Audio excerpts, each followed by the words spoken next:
शिक्षा मनोविज्ञानको कुरा गर्नुभन्दा अगाडि हामी मनोविज्ञान चाहिँ हो के? मनोविज्ञान भन्ने नेपाली शब्द अंग्रेजीको साइकोलोजीबाट आएको हो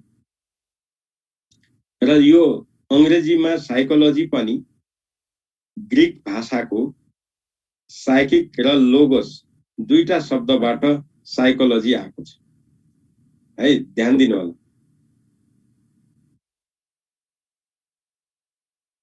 अब तीनटा होइन साथी, चारवटा किताब छ, तपाईहरु लिइराखेर एउटा छुटो होला, अर्को पछिल्लो छ, यहाँ मैले यहाँ नजिकै यहाँ राखिन छु, न म देखाइदिन्थे यो बुक भनेर, पल्लो रुममा छ, म उठेर उता जान अल्छी लाग्यो। अब यहाँनेरि मनोविज्ञान भन्ने शब्द चाहिँ साइकिक प्लस लोगोस यो ग्रीक भाषाबाट आएको रहेछ। यो दुईटाको अर्थ भनेको चाहिँ के भने साइकी भनेको भित्रको मन अथवा आत्मा अथवा सोल, लोगस भनेको विज्ञान, त्यही भएर आत्माको विज्ञान भएको छ। यसरी साइकोलोजी आएको छ। साइकोलोजीको शाब्दिक अर्थ के रहेछ? आत्माको विज्ञान। अब यहाँ एउटा रमाइलो कुरा के छ भने मनोविज्ञानको कुरा गर्दाखेरि सबभन्दा पहिला आत्माको विज्ञान भनियो, 19औं शताब्दीसम्म पनि आत्माकै विज्ञान भन्दै आइयो। तर त्यसभन्दा पछाडि जहाँ हुँदै गएपछि यसमा धारणाहरू परिवर्तन हुँदै गए। पहिले हामीले यसलाई के अरे आत्माको विज्ञान भनेर मानियो, यहाँनेरि हेर्नुस् न, आत्माको विज्ञान भनेर मानियो, अनि पछि यसलाई हुँदै गएपछि मस्तिष्कको विज्ञान भनेर मानियो। पछि यसको धारणामा पनि परिवर्तन आयो, होइन आत्माको विज्ञान होइन मस्तिष्कको विज्ञान भन्न थाल्यो। त्यसपछि फेरि यसलाई अर्को उसमा जाँदाखेरि चाहिँ चेतनाको विज्ञान भनियो, अर्थात् आत्माको विज्ञान, मस्तिष्कको विज्ञान, चेतनाको विज्ञान भनेर अर्थ्याउँदै गयो मनोविज्ञानलाई। शिक्षाको कुरा आएको छैन मनोविज्ञानलाई। त्यसरी अर्थ्याउँदै जाँदाखेरि जब 20औं शताब्दीमा आयो, त्यसपछि यसलाई के भन्यो भनेदेखि मान्छेको व्यवहार अध्ययन गर्ने विज्ञान भन्न थाल्यो। यसले के भन्यो भने त्योभन्दा अगाडिसम्म चाहिँ प्लेटो, एरिस्टोटल जस्ता विद्वानहरूले आत्माको विज्ञान भनेर माने। त्यसपछि मान्छेले आत्मा कहाँ हुन्छ? आत्मै देखिँदैन, आत्मै छैन नि, आत्मा कहाँ छ त? कसरी हेर्ने त? विज्ञान हुनलाई त देखिनु पर्यो, नापिनु पर्यो, दुवै गर्न सकिँदैन। त्यसो कसरी आत्माको विज्ञान हुन्छ? अर्को थरीले भन्न थाले। त्यसपछि यसलाई के भन्यो भने मस्तिष्कको विज्ञान। आत्मा हुँदैन, मस्तिष्कले काम गर्छ, त्यही भएर मस्तिष्कको विज्ञान भयो। त्यसो भने त मस्तिष्क के प्राणी जीवमा हुँदैन त? गाईमा पनि हुन्छ, बाख्रामा पनि हुन्छ, मुसामा पनि हुन्छ, एउटा जुम्रोमा पनि हुन्छ। मान्छेको मात्रै मस्तिष्क हो र? त्यसो भने के भन्दा चेतनाको विज्ञान भन्न थाल्यो। मान्छेको आफ्नो आफ्नो कुरा, चेतन कन्सियस माइन्डको कुरा हो, सबै माइन्ड होइन, कन्सियस। किनभने मान्छे चाहिँ एउटा चेतनशील प्राणी हो, त्यही भएर कन्सियस माइन्ड मान्छेमा मात्रै हुन्छ। त्यही भएर मान्छेको माइन्डले सोचेका कुराहरू फिलोसफी, साइकोलोजी। पछि जब 20th सेन्चुरीमा आए, त्यसपछि व्यवहारवादी सिद्धान्तहरू पनि आए। त्यसपछि के भन्न थाले भनेदेखि आत्मा साथमा केही होइन, चेतना अवचेतना यी मन मस्तिष्क यी केही होइन, देखिँदैन, नाप्न सकिँदैन, अवलोकन गर्न सकिँदैन। कसरी थाहा पाउने? हाम्रो पुरुषोत्तम जीको दिमाग कति छ, मस्तिष्क कति तेज छ, कसरी थाहा पाउने? रञ्जु जीको दिमाग कति छ, कसरी थाहा पाउने? उहाँको आत्मा कस्तो छ, कसरी थाहा पाउने? मनले भित्र के कुरा सोचेको छ त कसरी देखिने? कसैले पनि देख्न सक्छ। त्यसो हो भने त्यस्ता कुरालाई हामीले मनोविज्ञान मान्ने त होइन। मान्छेको मनले अराएर मात्रै उसले व्यवहारको काम गर्छ। मनले नराएसम्म तपाईँ हात उठाउनुहुन्न, तलता झार्नुहुन्न, एउटा केही चिज यसरी समात्नुहुन्न। तपाईँको मनले हराउँछ अनि गर्नुहुन्छ, त्यो भनेको व्यवहार हो, त्यो त देखिन्छ नि हो। त्यसलाई आधार मानौँ, व्यवहार अध्ययन गर्न सकिन्छ, मान्छेको व्यवहारलाई अवलोकन गर्न सकिन्छ, मूल्याङ्कन गर्न सकिन्छ। त्यही भएर यसलाई पछि त्यो भन्ने धार बलियो र व्यवहारको अध्ययन गर्ने विज्ञान भन्न थाले। आज मनोविज्ञानको अर्थ के हो भन्यो भने व्यवहारको अध्ययन गर्ने विज्ञान। आधुनिक धारणा, सबभन्दा पहिलो धारणा के रहेछ? आत्माको विज्ञान सबभन्दा पहिलो धारणा, त्यसपछि मस्तिष्कको विज्ञान दोस्रो धारणा, तेस्रो धारणा चेतनाको विज्ञान र आजको ल्याटेस्ट धारणा के हो? व्यवहारको अध्ययन गर्ने विज्ञान। यसरी यो कुराहरू आयो। अब विज्ञानको रूपमा यो ल्याइयो, यसमा के हुन्छ? उत्प्रेरणा हुन्छ, स्मरण हुन्छ, मानसिक अवस्थाहरू हुन्छन्, यी सबै कुराहरू हुन्छ, यो सबै काम गरिन्छ।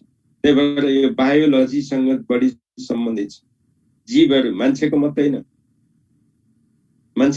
कुनै पनि प्राणीको व्यवहार अवलोकन गर्न सकिन्छ र त्यसको आधारमा निष्कर्ष निकाल्न सकिन्छ। ती कुराहरू सत्य नै हुन्छन् किनभने ती अब्जर्भेसन, प्रत्यक्ष अब्जर्भेसनबाट निकालिएका फाइन्डिङ्स। यसरी यहाँ भनिएको छ। अब यो हिसाबले हेर्दै जाँदाखेरि चाहिँ यो विलियम म्याकडग भन्ने मान्छेले मनोविज्ञान त्यो विज्ञान हो जसले जीवनका सम्पूर्ण व्यवहारको बढी समझदारी र नियन्त्रण सहयोग गर्ने उद्देश्य राख्दछ भनेर भनेका छन्। यो दुईटै कुरा उनले भनेका छन्। र पछि जब जेबी वाटसन व्यवहारवादका पिता भनेर भनिन्छ, उनले के भन्यो भनेदेखि psychology is the positive science of behaviour भने। Psychology is the positive science of behaviour. उनले यति भनिसकेपछि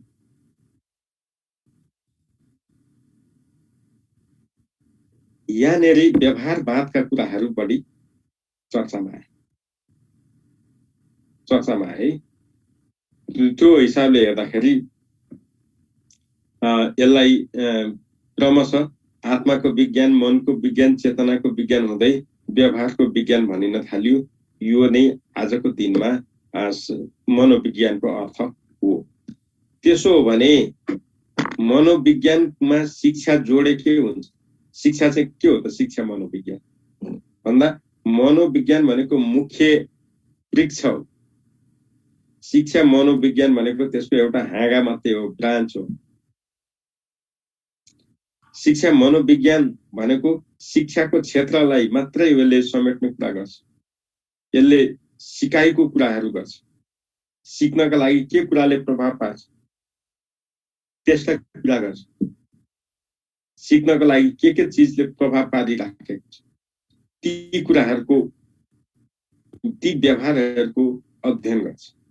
त्यही भएर शिक्षा मनोविज्ञान भन्ने बित्तिकै मनोविज्ञानको एउटा शाखा रहेछ। यसले शिक्षाको क्षेत्रमा यसले हेर्दो रहेछ, खास गरी सिकाइमा प्रभाव पार्ने तत्त्व के हो त्यसमा यसले ध्यान केन्द्रित गर्छ। जस्तै एउटा व्यक्तिलाई त्यो सिकाइप्रतिको रुचि कस्तो छ, क्षमता कस्तो छ, सिकाइ क्षमता, रुचि, वातावरण, सिक्ने सिकाइ वातावरण, यी सबै कुराको यसले निहालेर हेर्दछ। अब हामीले भन्नुपर्दा बालकको रुचि, उसको उत्प्रेरणा, मोटिभ, ऊ के कारणले गर्दा सिक्दैछ, त्यो मोटिभ, क्षमता, उमेर, मानसिक स्थिति, यी सबै पक्षको समग्रमा सिकाइका लागि आवश्यक छ र अध्ययन गर्दछ। त्यो नै शिक्षा मनोविज्ञान, अरू के होइन। सिकारुको सिकाइ हुनको लागि जे जस्ता कुराहरू अवरोध पुर्याउने छन् तिनलाई हटाउन, समयमै चिनेर हटाउन र जुन कुराले सिक्नलाई मद्दत गर्दछ ती कुरालाई पनि समयमै चिनेर उपयुक्त अनुसार प्रयोगमा ल्याउनु शिक्षा मनोविज्ञानको मुख्य अभिप्राय, अरू केही पनि। शिक्षा मनोविज्ञानको मुख्य अभिप्राय के हो त? सिकारुलाई चिन्नु, सिकारुलाई जान्नु, सिकारुको सिक्ने शैली थाहा पाउनु, सिकाइका लागि उपयुक्त क्रियाकलापहरू छनौट गर्नु। हजुर क्लास भइराखेको छ। हजुर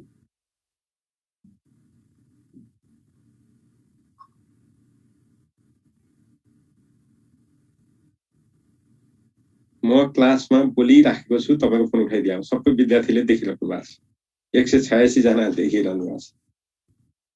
बुझ्नुपर्ने कुरा के अरू केही पनि छैन। जे कुरा गरे पनि हामी के भन्छौँ भने मनोविज्ञानमा व्यवहारवादको पिता भनेर जे वाटसन लाग्छौँ, यहाँ अरू थाहा छैन। र आजको दिनमा चाहिँ के हो त? साइकोलोजी अफ लर्निङ पनि हो, साइकोलोजी अफ लर्निङ, अरू कुरा केही छैन। हामीले संक्षेपमा कुरा गर्नु पर्दाखेरि शिक्षा मनोविज्ञान भन्ने बित्तिकै तपाईँ एउटा पार्टिकुलर व्यक्तिले सिक्नको लागि जे जस्ता वातावरण चाहनुहुन्छ त्यो वातावरण बुझेर त्यही किसिमको व्यवहार गर्न सहयोग पुर्याउने विज्ञानलाई शिक्षा मनोविज्ञान भनिन्छ। अरू केही पनि होइन। यसभित्र के पर्यो? पाठ्यक्रम निर्माण पनि पर्यो। पाठ्यक्रम निर्माणदेखि कक्षा कोठा व्यवस्थापन, कार्यान्वयन, परीक्षा सञ्चालन, नतिजा प्रकाशनसम्मका यावत क्रियाकलापहरू जति गर्छौँ, सम्पूर्ण शैक्षणिक क्रियाकलाप, त्यो सबैमा शिक्षा मनोविज्ञान संलग्न हुन्छ। त्यसलाई आजको दिनमा हटाएर शैक्षिक क्रियाकलाप गर्नु भनेको असम्भव जस्तै, असम्भव जस्तै। त्यही भएर शिक्षा मनोविज्ञान चाहिन्छ, यहाँ अन्त जानु पर्ने। अर्थात् खास गरी के हो भने सिकारुले कसरी सिक्दछ भनेर अध्ययन गर्ने काम मनोविज्ञानकै हो। सिक्ने तरिका के हुन सक्छ त्यो तरिका थाहा पाउनु पनि सिकाएको यही मनोविज्ञान नै हो। त्यसपछि सिक्नको लागि के कस्ता शिक्षण विधिहरूको उपयोग गर्नुपर्छ, छनौट गर्नुपर्छ, त्यो पनि यही मनोविज्ञान हो। पाठ्यक्रम, पाठ्यपुस्तक, यिनीहरूमा के कस्ता पाठहरू राख्ने, के कस्ता विषयवस्तुहरू राख्ने, कुन कठिनाई स्तरका राख्ने, कुन कठिनाई स्तरका राख्ने, यी सबै कुराको निर्धारण शिक्षा मनोविज्ञानको सहायताबाट गरिन्छ।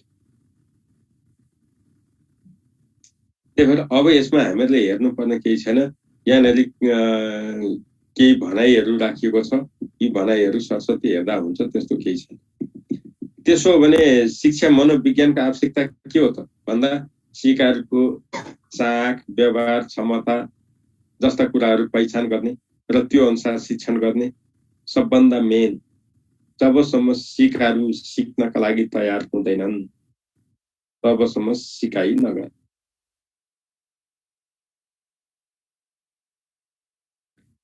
यहाँनिर व्यवहारवादी सिकाइ सिद्धान्तका कुराहरू सबै यही मनोवैज्ञानिक धारणामा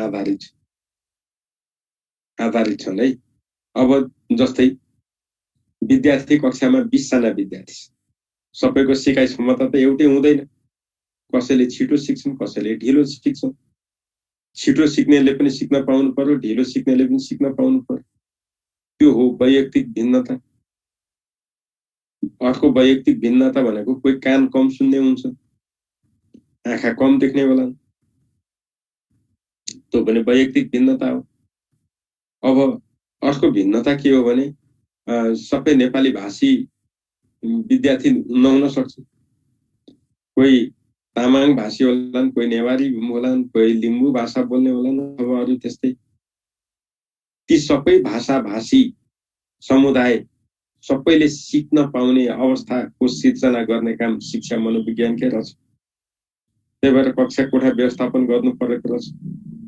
कक्षा कोठा व्यवस्थापन गर्नु भनेको सिकाइ वातावरण निर्माण गर्नु रहेछ। अब त यहाँबाट कुरा जोडियो नि त। त्यही भएर यहाँनिर के हुँदो रहेछ भने सिकारुमा दुईटा कुराहरू हुन्छ, एउटा मान्छेको वृद्धि, अर्को विकास। वृद्धि र विकासको कुरा हुन्छ। यहाँ हेर्ने भनेको वृद्धि र विकास दुवै पक्षलाई केलाएर हेर्ने काम मैले गर्छु र विकासमा बढी जोड दिन्छ। शिक्षा मनोविज्ञानले मानव वृद्धिमा भन्दा मानव विकासमा बढी जोड दिन्छ। अब यति कुरा यहाँ भनियो, त्यो हिसाबले हेर्दाखेरि शिक्षा मनोविज्ञान के हो त? अब संक्षेपमा हेर्दाखेरि मनोविज्ञान र शिक्षा मनोविज्ञान फरक कुरा रहेछ। मनोविज्ञान भनेको व्यवहारको अध्ययन गर्ने विज्ञान रहेछ, मानव व्यवहारको। भने शिक्षा मनोविज्ञान भनेको सिकाइ व्यवहारको चाहिँ हेर्दो रहेछ, मनोविज्ञानको एउटा शाखा रहेछ। यसले शिक्षणको अध्ययन गर्छ। शिक्षण भनेको जीवन पर्यन्त चलिरहने कुरा हो। सिकाइ त जहिले तहिले भइरहन्छ। मूलतः यसको शिक्षण गर्नलाई ज्ञान चाहियो। ज्ञान पनि विभिन्न किसिमको, जस्तो के को ज्ञान? सिकारु सम्बन्धी ज्ञान। सिकारको क्यारेक्टरिस्टिक्स के छ, विशेषता, आर्थिक सामाजिक सांस्कृतिक पृष्ठभूमि के हो, क्षमता कस्तो छ, तीक्ष्ण मध्यम मन्द कुन बुद्धिको हो, सिकारुको घरायसी वातावरण कस्तो छ, सहयोगात्मक छ कि असमन्वयात्मक छ। यी सबै कुराहरूको बारेमा ज्ञान हुनुपर्छ शिक्षकको टिचिङ गर्नलाई। त्यो ज्ञान कहाँबाट प्राप्त हुन्छ? शिक्षा मनोविज्ञान। त्यही कुरा गरे। अब यहाँनिर त सिकाइको वातावरण पनि हुन्छ। सिकाइको वातावरण भन्ने बित्तिकै हामीहरूले व्यवहारवादी वातावरण, नियन्त्रित, जस्तो प्याभलभको थियरी, स्किनरको थियरी, प्रयत्न र भूल सिकाइ सिद्धान्त, यिनीहरूका निर्माणवाद, स्व अनुशासन, यस्ता यी सबै के हुन् त? सिकाइ वातावरण। यो सबै सिर्जना गर्न कसले सघाउँछ? शिक्षा मनोविज्ञानले। त्यही भएपछि बल्ल कुन विद्यार्थीको सिकाइ अवस्था कस्तो छ थाहा पाउन सक्यो, क्षमता कस्तो छ जान्न सक्यो, भाषिक पृष्ठभूमि कस्तो छ, घरको शैक्षिक सिकाइ वातावरण कस्तो छ, त्यो सबै बुझेर शिक्षण गर्न सकिने स्थिति नै शिक्षा मनोविज्ञान। त्यसैलाई यसले सघाउँछ। त्यही भएर यहाँनिर विद्यार्थीले सिक्न सक्दैनन् है भनेरै शिक्षण सामग्रीको पनि प्रयोग गर्नु परेको, उपयुक्त किसिमका सामग्रीहरू प्रयोग गर्ने, मातृभाषामा शिक्षण गर्ने होला, उपयुक्त उदाहरण दिने होला। यी सबै सिकाइ वातावरण र शिक्षण सिकाइ क्रियाकलापसँग सम्बन्धित व्यवहारहरू हुन्, जसमा शिक्षा मनोविज्ञानले प्रत्यक्ष रूपमा सघाइराखेको छ। अब यो हिसाबले हेर्दा हेर्नुहोस् है, आत्माको विज्ञान भन्ने को हुन् त? एरिस्टोटल र प्लेटो। मन वा मस्तिष्कको विज्ञान भन्ने मान्छे कान्ट र लोक। चेतनाको विज्ञान भन्ने वुन्डट र भाइब्स। व्यवहारको विज्ञान भन्ने जेबी वाटसन, ब्लुम, वुडवर्थ। यो कुरा तपाईहरुले सम्झिनु पर्यो। अघि मनोविज्ञानमा हामीहरूले फेरि यहाँ दोहोर्याएर भने मनोविज्ञान अध्ययनको मुख्य उद्देश्य के हो त? विषय भन्दा उद्देश्यमूलक व्यवहार। कुनै पनि प्राणीले कुनै पनि क्रियाकलाप गर्छ भने त्यसको पछाडि निश्चित केही न केही उद्देश्य हुन्छ। उद्देश्य रहित व्यवहार गर्दैन। निष्कर्ष त्यो। अब त्यो हो भने ती सबै व्यवहार के हुन् त? अवलोकन गर्न सकिन्छ, प्रत्यक्षीकरण गर्न सकिन्छ, मापन गर्न सकिन्छ। ल हेर्नुस् त, यी सबै व्यवहार के गर्न सकिँदो रहेछ? अवलोकन गर्न सकियो, प्रत्यक्षीकरण गर्न सकियो, मापन गर्न सकिँदो रहेछ। त्यही भएर त विज्ञान भयो। ल यति कुरा तपाईहरुले यहाँबाट बुझ्न पाउनु। त्यसो भने मनोविज्ञानको चाहिँ शिक्षामा योगदान के छ भन्दा विद्यार्थीमा स्व अनुशासन कायम गर्नु। सिकाइमा त अनुशासन चाहिन्छ नै, चाहे प्याभलभको थियरीमा होस्, चाहे स्किनरकोमा होस्, चाहे थर्नडाइककोमा होस्। हामीले देखेका छौं ती व्यवहारवादी सिकाइ सिद्धान्त तीनटै पढेका छौं। सबैमा अनुशासन छ। स्वयं तपाईमा पनि अनुशासन छ। तपाई अनुशासित भएर बस्नु भएन भने तपाईको पनि सिकाइ हुन्छ। सिकाइको लागि तपाईको पनि सुअनुशासन चाहिन्छ। त्यो सुअनुशासन भने के, बिहान सधैँ 5 बजे उठ्ने, 2 घण्टा पढ्ने, त्यसपछि केही खाने, रिफ्रेस हुने, अनि फेरि पढ्ने। न कन्टिन्यू पढे भइहाल्थ्यो नि दिनमा 5 घण्टा। किन कन्टिन्यू नपढ्नु भने, किन बीचमा ब्रेक चाहिन्छ भनेको यिनै कुरा होइन नि त। तपाईको मस्तिष्कलाई पनि त आराम दिनु पर्यो नि। यहाँ पढेका कुराहरू पनि त यहाँ राख्न सक्नु पर्यो नि त, स्मरण गर्न सक्नु पर्यो नि, चाहिएको बेलामा त्यसलाई निकाल्न सक्नु पर्यो नि। त्यस्तो प्रयोजन। त्यही भएर यो कुरा याद। अब मूलत के कुरामा गर्दो रहेछ त भन्दा, पाठ्यक्रम निर्माणदेखि विद्यार्थी मूल्याङ्कनसम्मका सम्पूर्ण शैक्षणिक क्रियाकलापमा शिक्षा मनोविज्ञानको योगदान रहन्छ। यति भनेपछि अब एउटा गरेर छुटेरहनु पर्दैन। त्यसो भने शिक्षा मनोविज्ञानको क्षेत्र चाहिँ के हुन्छ? अब शिक्षा मनोविज्ञानका क्षेत्र यहाँनिर एउटा डुप्लिकेट भएको रहेछ, सिकारुको पहिचान भनेर। यहाँनिर भन्न खोजेको के हो भने, सबभन्दा पहिला संज्ञानात्मक तथा भाषिक विकास हुँदो रहेछ, त्यसपछि व्यक्तित्व, सामाजिक र संवेगात्मक विकास हुँदो रहेछ। यो भनेको व्यक्तिको शारीरिक, मानसिक, संवेगात्मक जुन चौतर्फी विकास छ नि, सर्वाङ्गीण विकास, त्यसको कुरा गरेको। तेस्रोमा गएर सिकारुको पहिचान भनेर भन्छ। त्यसपछि सिकारुको सिक्ने तरिका हो है चौथोमा। यो पहिचानको ठाउँमा सिकारुको सिक्ने तरिका भनेर तपाईले बनाउनु होला चौथोमा। त्यहाँ छ नि तपाईको बुकमा हेर्नु त, सिकारुको पहिचान भएको छ 3 र 4 मा। चौथोमा के गर्नुस् भने सिकारुको सिक्ने तरिका,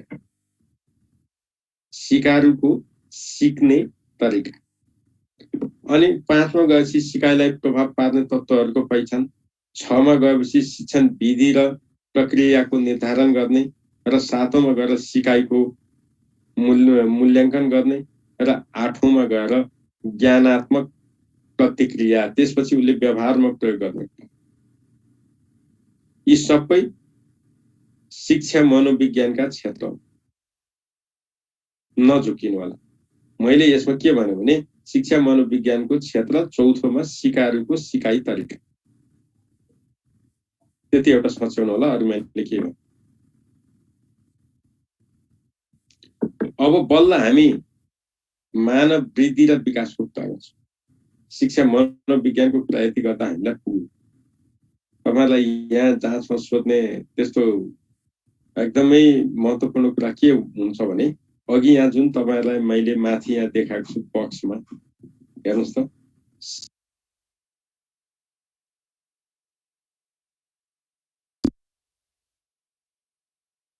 विज्ञानलाई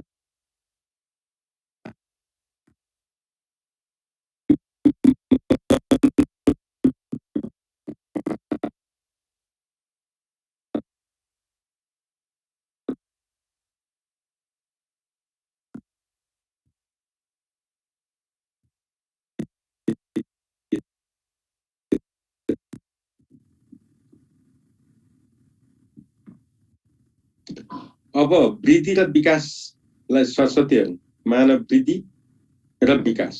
यो मानव वृद्धि र विकास चाहिँ मूलत अलिकति फरक कुरा हो। मानव वृद्धि र विकास चाहिँ फरक कुरा हुन्। जस्तै कसरी फरक हुन् भने, वृद्धि भनेको आँखाले देख्न सकिने, ध्यान दिनुस् है, आँखाले देख्न सकिने, नाप्न सकिने हुन्छ। उदाहरणको लागि मान्छेको तौल बढ्छ। तपाई जन्मिँदाखेरि 3 केजी तौलको हुनुहुन्थ्यो भने 10 वर्षको हुँदा तपाईको तौल बढ्छ। तौल त घटबड भइरहन्छ भन्नुहुन्छ, यहाँ त्यो कुराको गरेको होइन। घटबड हुन्छ, व्यवहार त हुन्छ, तर के हो भने उमेर बढ्दै जाँदाखेरि शरीरको तौल पनि जन्मेको भन्दा फरक हुँदै जान्छ, बढ्दै जान्छ। त्यो बढ्नु के हो त? वृद्धि हो। उचाइ बढ्छ, त्यो पनि वृद्धि हो। तपाईका शरीर अलिक ठुला देखिन थाल्छन् जन्मेको भन्दा, बढ्दै जान्छ, त्यो पनि वृद्धि हो। वृद्धि हो है। त्यही भएर धारी जुङ्गा आउनु पनि वृद्धि हो। केटीहरूमा मिन्स्ट्रुएसन आउने पनि त्यो वृद्धि नै हो। केटाहरूमा स्वप्न दोष हुनु पनि वृद्धि नै हो। यी भनेका शारीरिक क्रियासँग बढी सम्बन्धित छ। शारीरिक क्रियासँग बढी सम्बन्धित छ। यसलाई नाप्न सकिन्छ, देख्न सकिन्छ। अनि यी भनेका परिमाणात्मक हुन्छन्। यी सबै वृद्धि। त्यसो हो भने सर भन्नु होला तपाईहरुले फेरि मान्छे चाहिँ 15 वर्षको भइसक्यो तर उचाइ चाहिँ भर्खर उसको 2 फिट छ। त्यसो त्यो वृद्धि हो कि हैन?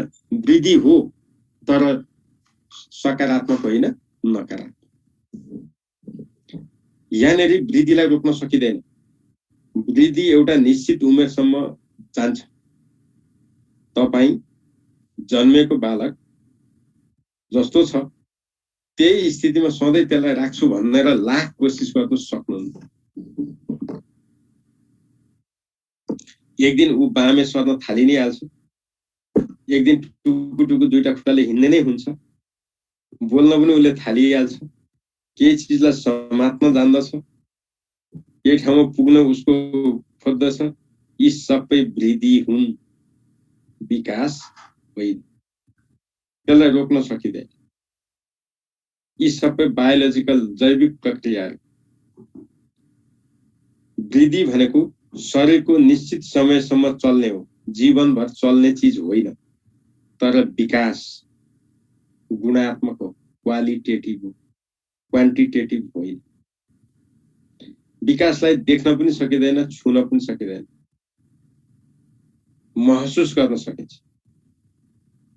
जस्तो पुरुषोत्तम जीको ज्ञान कति छ भन्ने कुराहरू 1 केजी 2 केजी ज्ञान छ भन्न सकिँदैन। तर उहाँ ज्ञानी हुनुहुन्छ वा मूर्ख हुनुहुन्छ भन्न सकिन्छ। के को आधारमा? व्यवहारको अध्ययन गरेर। अघि हामीले भनेकै थिए व्यवहारको अध्ययन गरेर। अब यसमा के जोडिन्छ भन्दा तपाईको गुण पनि हुन्छ, परिमाण पनि हुन्छ, दुवै हुन्छ।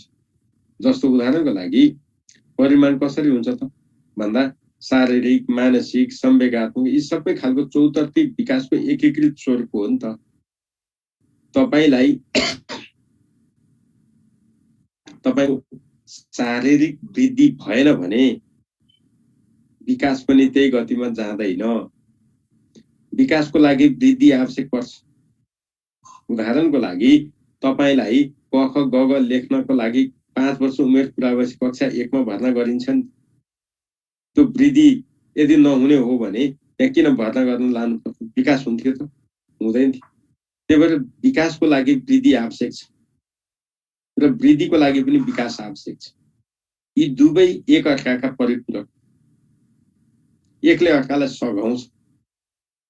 त्यही भएर हामीले विकासको कुरा गर्नु पर्दाखेरि के हो भने तपाईको क्षमता जति बढ्दै जान्छ, उमेर अनुसारको क्षमता तपाईको जस्तो मानौ न 5 वर्ष पुगेपछि त्यही भएर कक्षा 1 मा भर्ना लिने हो। भर्ना गर्नुपर्ने उमेर 5 वर्षको लागि किन कक्षा 1 मा भनेको त भन्दा उसको शारीरिक अवस्था त्यति बेला साइकोमोटर चाहिँ उसको त्यति बेला चल्छ, मानसिक क्रियाहरू चल्छन्, शरीरका अङ्गहरूले प्रोपरली काम गर्न थाल्दछ। त्यही भएर 5 वर्ष उमेर पुगेपछि कक्षा 1 मा भर्ना गर्दैउ भनेको। प्रारम्भिक बाल्यावस्थाका बालबालिका भनेका विद्यालय उमेरका बालबालिका हुन् भनेर मनोविज्ञानवेत्ताले भनेका हुन्। विद्यालय उमेर भनेर भनेको छ। यो कुरा हामीहरूले बिर्स्यौं। केसँग सम्बन्धित छ? मनोविज्ञानसँग।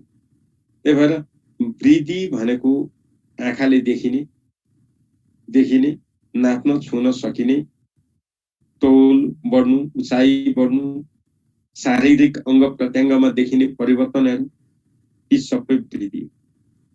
तर मानसिक अवस्थामा जुन क्षमता बढोत्तरी हुन्छ, क्षमतामा परिवर्तन हुँदै जान्छ, यी सबै चाहिँ फेरि के रहेछन्?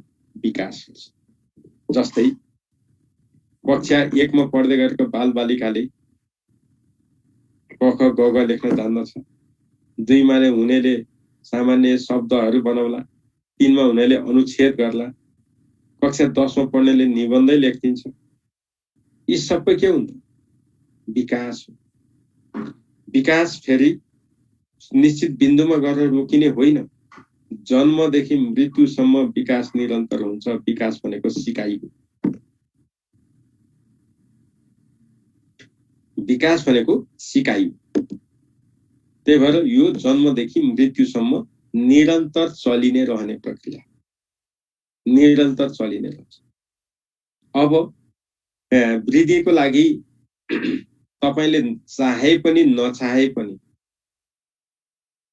परिवर्तन हुन्छ। जस्तै जुङ्गाको रेखी आउनु, चुङ्गा आउनु, केटी मान्छेमा मिन्स्ट्रुएसन हुनु, केटा मान्छेमा स्वप्न दोष हुनु। तपाई के गर्नुहोस् रोक्न सक्नुहुन्न, अनअभोइडेबल हो, जसरी पनि आउँछ। तर एउटा बिन्दुमा गएपछि रोकिन्छ। तर विकास त्यसरी झट्टै आउँदैन। तपाईले नचाहेसम्म विकास हुँदैन। तपाईले चाहनु पर्छ। विकास वृद्धिमा पनि तपाईको हात रहन्छ, भूमिका रहन्छ, तर विकासमा धेरै भूमिका रहन्छ। उदाहरणको लागि वंशाणु सन्तुलित आहार विहारले वृद्धिमा सघाउ पुर्याउँछ नि। उचाइ, पुड्कोपन हुनबाट जोगिने, कुपोषण हुनबाट जोगिने, यस्ता सबै सचेत मनको र व्यवहारको फल हुन् नि। जस्तो आजको दिनमा कहीँ गएर केही छुँदाखेरि हात धुनुपर्छ। यो के हो नि त? सचेत मन होइन नि त। सचेत मन भन्ने बित्तिकै विकास हो कि वृद्धि हो? विकास हो, वृद्धि हुँदै होइन। त्यही भएर विकासले जहिले पनि के गर्दो रहेछ? सिकाइसँग सर्क राख्दो रहेछ। जन्मेदेखि मृत्युसम्म चलिरहने रहेछ। यो परिपक्वता होइन। विकास भनेको परिपक्वता होइन, तर परिपक्वतासँगै जोडेर आउने विषय रहेछ।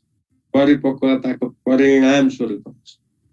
उदाहरणको लागि 2 वर्षको बालकलाई तपाईँ बाहिर नाङ्गे नुहाइदिनुहोस्, ऊ हाँस्दै नुहाइदिन्छ, उसलाई के मतलब छ। तर 6 वर्षकोलाई त्यसरी नुहाउनुहोस्, नै मलाई लाज हुन्छ भन्नुहुन्छ। तपाईँ कहीँ नसिकाउनुहोस्, तर उसले भन्नु थाल्छ। के को कारणले? परिपक्वता। त्यति बेरसम्म उसले हासिल गरेको अनुभवको आधार, अनुभव र परिपक्वता सिकाइका आधार हुन्। सिकाइका आफैमा सिकाइ अनुभव त हो, तर परिपक्वता आफैमा सिकाइ त होइन। सिकाइका लागि आवश्यक तत्त्व भने हुन्। यो कुरा हामीहरूले बुझ्नुपर्छ। त्यही भएर विकास भन्ने बित्तिकै शारीरिक, मानसिक, संवेगात्मक, सामाजिक यी चारै पक्षको विकास, एकीकृत विकास भनेर बुझ्नुपर्छ। वृद्धिले शारीरिक चिजहरूलाई हेर्दो रहेछ, शरीरमा देखा पर्ने परिवर्तनहरूलाई देखि। यति गर्यो भने हामी अब यसमा झुक्किनु पर्दैन।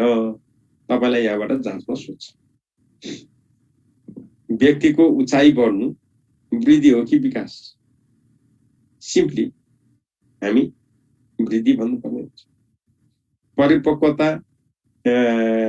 परिपक्वता सिकाइ हो कि होइन? होइन, तर सिकाइका लागि नभई नहुने तत्त्व हो। यस्ता कुराहरू चाहिँ हामीले थाहा पाउनुपर्छ। यहाँ बिर्सन पाइँदैन है। हे भगवान। हेलो हेलो,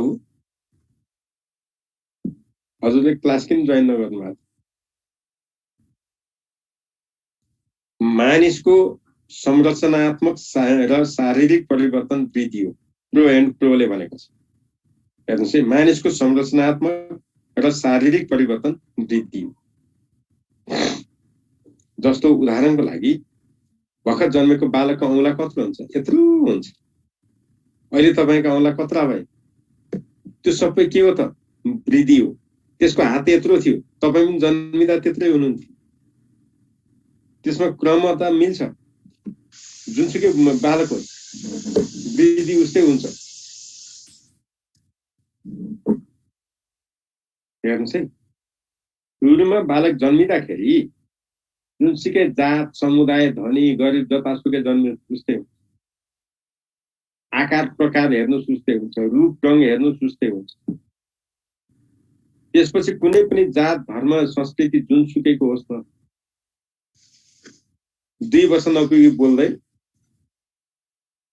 दाँत आउनलाई पनि सर्टेन समय कुर्नै पर्छ, बोली आउन पनि सर्टेन उमेरसम्म कुर्नै पर्छ, त्यो मेन्स्ट्रुएसन साइकल हुन पनि निश्चित उमेर पर्खिनै पर्छ। त्यो उमेर नबुझ्दैसम्म हुँदैन। हो, कसैलाई ढिलो छिटो 2-4 महिना तलमाथि हुन्छ, तर एउटा निश्चित समूह नपार गरिकन अथवा नपुगिकन हुँदैन नि। 2 वर्षको बच्चालाई ल यसलाई मेन्स्ट्रुएसन गराऊ भनेर हुन्छ, स्वप्नदोष गराऊ भनेर हुन्छ, जुङ्गाको रेखा आइदेश भनेर हुन्छ र? हुँदैन नि। यी सबै के हुन्? क्रमबद्ध विकास हुन्, क्रमबद्ध वृद्धि हो। सबैतिर उस्तै हुन्छ, समान किसिमकै हुन्छ। अमेरिकामा भए पनि, नेपालमा भए पनि, अफ्रिकामा भए पनि, बाहुनमा भए पनि, दलितमा भए पनि, जनजातिमा भए पनि, सबैतिर यो मानव वृद्धिको स्वरूप उस्तै हुँदै जान्छ, हतार गरेर। त्यही भएर यहाँ के भनेको त, संरचनात्मक र शारीरिक परिवर्तन वृद्धि हो। प्रो एन्ड प्रोले भनेको छ अनुभव र परिपक्वताको परिणाम स्वरूप आउने क्रमिक सकारात्मक परिवर्तन हेर्नुहोस्। क्रमिक सकारात्मक परिवर्तनलाई विकास भनेर हर्लकले भनेको छ। प्राणीमा देखिने निश्चित लक्षणमुख प्रगतिशील परिवर्तन विकास भनेको छ। निरन्तर र क्रमिक प्रक्रिया नै विकास हो भनेको छ। यी परिभाषाहरू तपाईहरुले अलिकति हेर्नुपर्छ। अब यो हेर्नुस् त, यो चित्रलाई हेर्दा तपाईहरुले के बुझ्नुहुन्छ? ल हेर्नुस् त, वृद्धि कसरी हुँदो रहेछ त? यहाँबाट बढ्दै गयो, यो बिन्दुमा पुगेपछि वृद्धि रोकियो। यो देखाइराखेको चित्र। यहाँदेखि के भयो? अब अधोगतितिर लाग्यो क्या, ग्राफ तल झर्न। यहाँसम्म जाँदाखेरि व्यक्तिको ग्राफ के भयो? यहाँबाट बढ्दै बढ्दै बढ्दै बढ्दै यहाँसम्म बढ्यो, यो वृद्धि भयो। वृद्धि एउटा निश्चित उमेरसम्म हुन्छ भनेको। त्यसपछि के भयो? वृद्धि अब रोकियो नि त। यो त बढ्दै यता माथितिर जानु पर्थ्यो नि त, बढेको छ त छैन। त्यही भएर वृद्धि यो उमेरमा गएर रोकियो। हेर्नुहोस् त, यो मोबाइल बोकेको टाई लाएको रातो टाई यो र मोबाइल बोक्ने मान्छेको उसमा पुग्दाखेरि वृद्धि रोकियो। अब त्यहाँदेखि उता गएपछि फेरि बुढौलीतिर झर्यो मान्छे। तपाईँहरूले ध्यान दिएर याद गर्नुहोस् त, मान्छे जन्मिँदा नाङ्गै जन्मिन्छ नि कि लुगा लाएर जन्मिनु भएको थियो? तपाईँहरू सबै नाङ्गै जन्मिनु भएको थियो, बोल्न जान्नु भएको थियो। जन्मिँदै मैले बाबा आमा भन्दा पापा के हो भन्नु पर्ने सिकेर आउनु भएको थियो? केही थिएन। हेर्नुहोस् त, सबैतिरका बालबालिका त्यस्तै हुन्छन् होइन र? पछि यसै गरी बामे सरो तपाईहरु यस्तै हुनुभयो। हुँदै हुँदै हुँदै हुँदै तपाईहरु अहिले यो मोबाइल बोक्ने यो मान्छेमा पुग्नु, तपाईको पनि वृद्धि रोकिसक्यो। अब तपाईको वृद्धि के हुन्छ? ओह्रालो गतिमा छ, घट्दो क्रम छ। तर हेर्नुहोस् त, यसै गरी सबैतिरका बालबालिकामा यही किसिमको एकनाश देखा पर्ने कुरा यहाँ गरेको, अरु के होइन। अब यसबाट हामीले यहाँ थाहा पाउनुपर्ने कुरा के रहेछ भने, व्यवहार भन्ने बित्तिकै प्राणी वा मानिसले गर्ने जीवनका विभिन्न क्रियाकलापहरूको सामूहिक रूपलाई व्यवहार भन्छ। चेतन, अर्धचेतन, अचेतन, मनोक्रियात्मक, ज्ञानात्मक, भावात्मक कुनै पनि हुन सक्छ व्यवहार। कुनै पनि जानेर पनि हुन्छ, नजानेर पनि हुन्छ। सबै कुरो जानेर कसले गरिरहेछ? नजानेर पनि त हुन्छ। बाह्य पनि हुन्छ, आन्तरिक पनि हुन्छ। अर्थात् बाह्य तथा आन्तरिक उद्दीपक वा उत्प्रेरकले व्यवहार निर्देशन गर्छ। यो भन्नुको मतलब, अहिले तपाईलाई यो शिक्षक सेवा आयोग पढ्न केले उत्प्रेरित गरेको? शिक्षकको जागिरले, त्यहाँ भएको तलब सुविधाले हो। त्यो त आन्तरिक होइन, बाह्य नै हो। अनि मनोक्रियात्मक व्यवहार भनेको हिँड्नु, पौडिनु, चिन्तन गर्नु, तर्क गर्नु, कल्पना गर्नु, यी सबै मनोक्रियात्मक व्यवहार। अब त्यसो हो भने हामीहरूले वृद्धि र विकासमा के फरक मात्रै छ त? होइन, समानता पनि छ। के समानता छ भन्दा मानवमा देखिने सकारात्मक परिवर्तन दुवै सकारात्मक। यो भनेको के? यो भनेको के हो भने तपाईँ जन्मिनुभयो 2076 सालमा, अहिले पनि तपाईँको आकार प्रकार रूप सबै त्यही जस्तो हुने हो भने हुन्थ्यो। तपाईँको रूप पनि जन्मिँदा जस्तो छ त्यस्तो रहँदैन साथी। तपाईँ अघिको उसमा जानुहोस् न, अघिको चित्रमा हेर्नुहोस् न, तपाईँको रूप कहाँ एउटै रहन्छ। यही चित्रमा हेर्नुहोस् न, यो बालक सानोमा यस्तो छ, यही मान्छे हो, मान्छे यही हो। यो अन्तिममा लौरो टेक्ने पनि यही मान्छे हो, तर त्यसको अनुहार एउटै छ त। तपाईँ अहिले भन्नुहुन्छ आहा म कति राम्रो छु, अलिकति क्रिम लाउनु छ, ऐना हेर्नुहुन्छ, अलिक उमेर पछि एउटा निश्चित बिन्दुमा पुग्छ, चाउरी पर्न थालिहाल्छ। तपाईँ चाहनुहोस् नचाहनुहोस् चाउरी पर्छ, कपाल फुल्न थाल्छ, बुढ्यौलीपनका चिन्ह देखिन थालिहाल्छ। तपाईँ रोक्नै सक्नुहुन्न बाबा, चाहनुहोस् नचाहनुहोस् आउँछ नै। तपाईँ जन्मिँदाखेरि 2 वर्ष हुँदा तपाईँ आफ्नो अनुहार, अहिले तपाईँलाई फोटो, तपाईँहरूको पालामा त फोटो थियो, अहिले ल्याएर देखाइदियो भने तपाईँ आफैले आफैलाई चिन्नुहुन्न यार। किन त्यस्तो भयो? यही वृद्धिले त हो। तपाईँ अहिले जस्तो हुनुहुन्छ अबको 5 वर्षपछि फोटो खिचेर राख्नुहोस्, 5 वर्षपछि तपाईँ आफैलाई हेर्नुहोस्, अर्कै देख्नुहुन्छ। तपाईँ जस्तै देखिनुहुन्छ। शरीरको बाह्य आवरण त त्यस्तो परिवर्तन छ भने अरू कुरा परिवर्तन हुँदैन? हुन्छ नि। तपाईको बुद्धि पनि परिवर्तन हुन्छ, व्यवहार पनि परिवर्तन हुन्छ। त्यही भएर यो वृद्धि र विकास दुवै सकारात्मक परिवर्तन हो भने हेर्नुस्। त्यही भएर सकारात्मक परिवर्तन।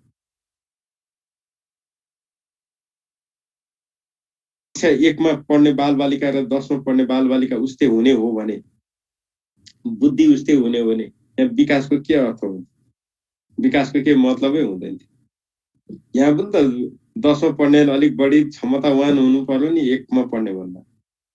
एमएड पढेको विद्यार्थीको क्षमता कक्षा 10 पढ्नेको भन्दा त बढी हुनु पर्यो नि बौद्धिक क्षमता।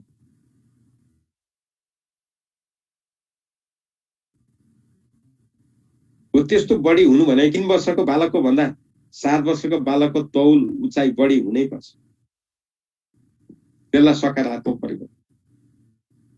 2 वर्ष पुगेपछि बालकले बोल्नै पर्छ, बाबा आमा भन्नै पर्छ। त्यो भनेन भने सकारात्मक परिवर्तन होइन।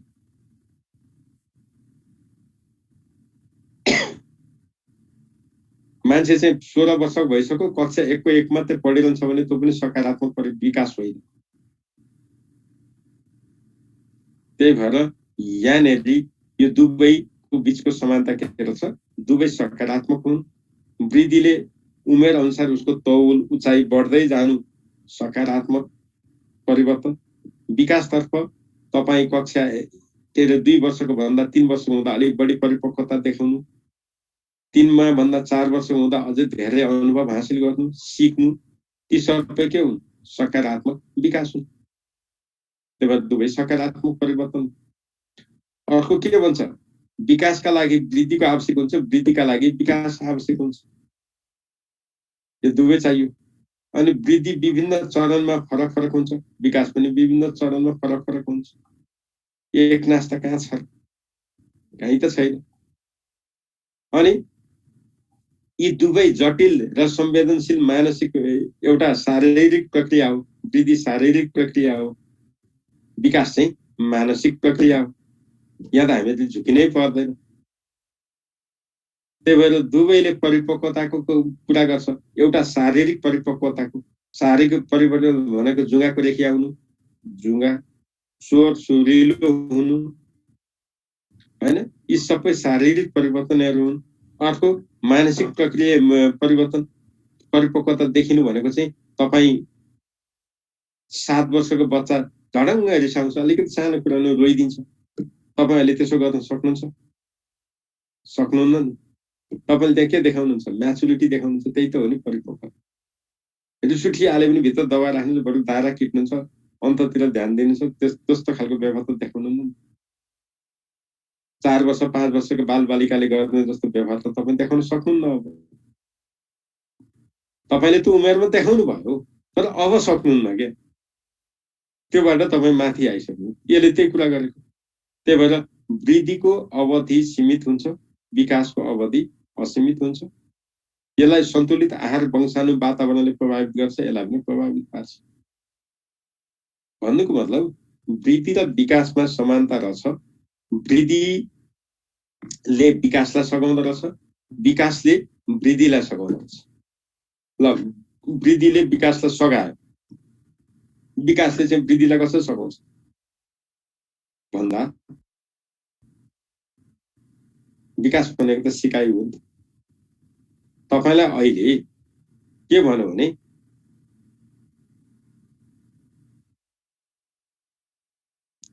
खाना खानुभन्दा अगाडि हात धोएर खानुपर्छ भनिरहनु पर्छ र अब पर्दैन, तपाईँहरू गरिहाल्नुहुन्छ। त्यो चेत कसले दिलायो, वृद्धिले कि विकासले? विकासले होला नि त, वृद्धिले त होइन।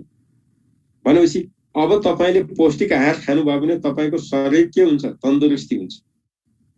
त्यो वृद्धिलाई सघायो कि सघाएन? सघाए।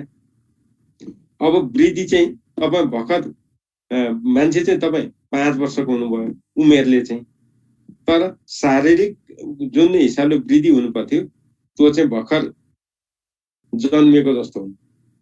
अब भन्नुहोस् तपाईको विकास के अपेक्षित हुन्छ त? हुँदैन। तपाईँ 5 वर्षको हुँदाखेरि कलम मजाले समातेर लेख्ने, झोला बोकेर स्कुल जान सक्ने हुनुपर्छ। तपाईँ त अहिले पनि हिँड्नै सक्नु भएको छैन, कसरी स्कुल जानुहुन्छ? भनेपछि त वृद्धिले पनि त विकासलाई प्रभाव पारेन, पार्यो नि त। त्यही भएर यहाँनिर दुवै कुराको यहाँ गर्यो, दुवै एकअर्कालाई सघाउने कुरा यहाँ गरेको छ, अरू केही छैन। मोटो हुनु भनेको चाहिँ वृद्धि भन्दिँदैन, विकास पनि भन्दिँदैन। मोटाउनु भनेको त्यो होइन। तपाईको शरीरको उचाइ अनुसारको मोटाइ हुनु चाहिँ वृद्धि हो, उचाइ अनुसारको मोटाइ हुनु चाहिँ वृद्धि हो। तर त्यो भन्दा घटी छ भने पनि त रहन्छ नि। त्यही भएर यसमा त्यस्तो वरि हुनु पर्दैन है।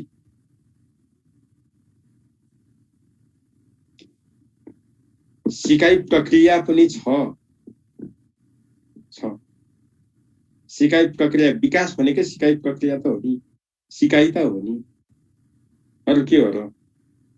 त्यसैले हामीले क्वालिटेटिभ भनेका हो नि त, नत्र क्वान्टिटेटिभ भनिहाल्थ्यौँ। यसमा झुकिनु पर्दैन। अब त्यसो भने वृद्धि र विकासमा के असमानता छ? यी बीचमा पनि त केही फरक त छ नि। यसले के गर्छ? शरीरको आन्तरिक तथा बाह्य आकार प्रकारको बनोटमा आउने कार्यहरू, मानिसमा आउने गुणात्मक परिवर्तन, परिवर्तन त हो, छन्।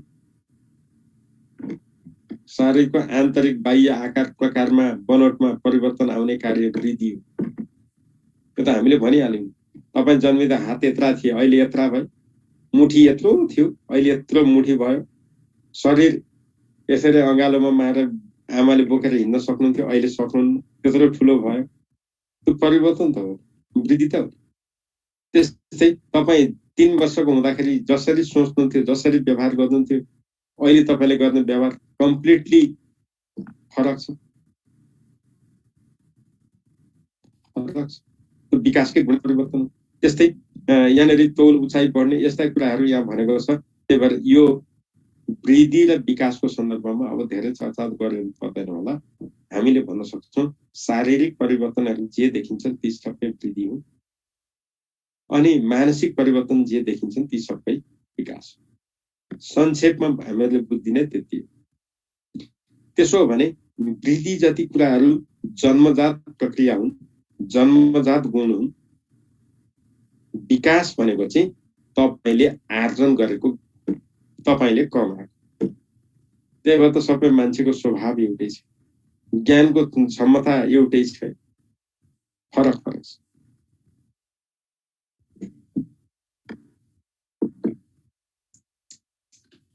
अब मान्छेको विकासलाई प्रभाव पार्ने दुईटा तत्त्व छ। एउटा वंशाणु, बाबुआमा दुईटै जान्ने छन्, पढाइ लेखाइमा तगडा छन् भने त्यसका छोराछोरी पनि त्यस्तै, बाबुआमा अग्ला भए छोराछोरी पनि अग्लै हुन्छन्, बाबुआमा होचा भए छोराछोरी पनि होचा हुन्छन्। अनि सिकाइ वरिपरिको वातावरण पढौँ खालको वातावरण भयो भने घरमा बाबुआमा पढ्ने छन् भने छोराछोरी पनि पढ्ने नै हुन्छ।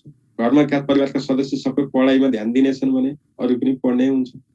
यी कुरामा त मैले भनिरहनु पर्दैन।